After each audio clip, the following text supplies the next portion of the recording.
মুসলিম রাজ। আবৃত্তি করছি কবি সুকুমার রায়ের লেখা জীবনের হিসাব কবিতাটি।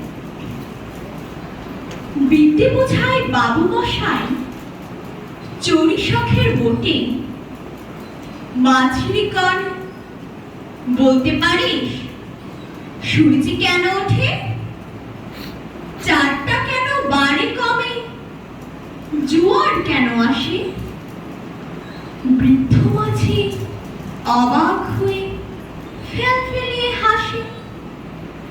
বাবু বলেন সারা জনম মূল নিয়ে তুই খাটি, জ্ঞান বিনা তোর জীবনটা যে চারি আনাই মাটি।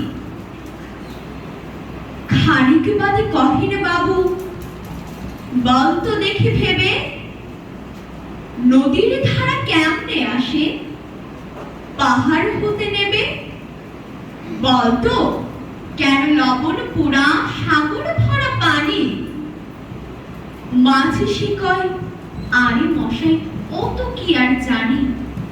বাবু বলেন এই বয়সেও জানিস নেও তাকে, জীবনটা তোর নেহাত খেলো অষ্ট আনাই ফাঁকি।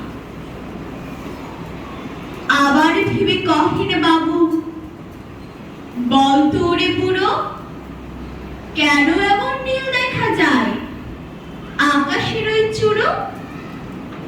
বল তো দেখি সূর্য চাঁদে গ্রহণে লাগে কেন। বৃদ্ধ বলে আমায় কেন লজ্জা দিয়েছেন হেন। বাবু বলেন বলবো কি আর বলবো তোরে কিতা, দেখছি এখন জীবনটা তোর 12 আনায় বৃথা। খানিক বাদে ঝড় উঠেছে ঢেউ উঠেছে ফুলে।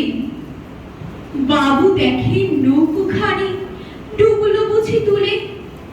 মাঝিরে কর এ কি আপদ ওরেও ভাই মাঝি, ডুবলো নাকি নৌকা এবার মরবো নাকি আজি। মাঝি শুধায় সাঁতারে জানো, মাথা নাড়েন বাবু। মূর্খ মাঝি বলে মশাই এখনো কেন কাবু।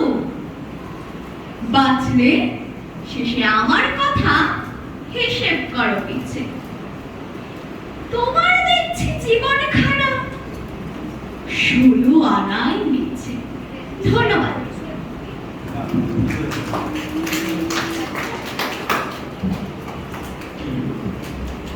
দশে 10 পেয়েছ। দেখছো হাতে তালি হবে একটা।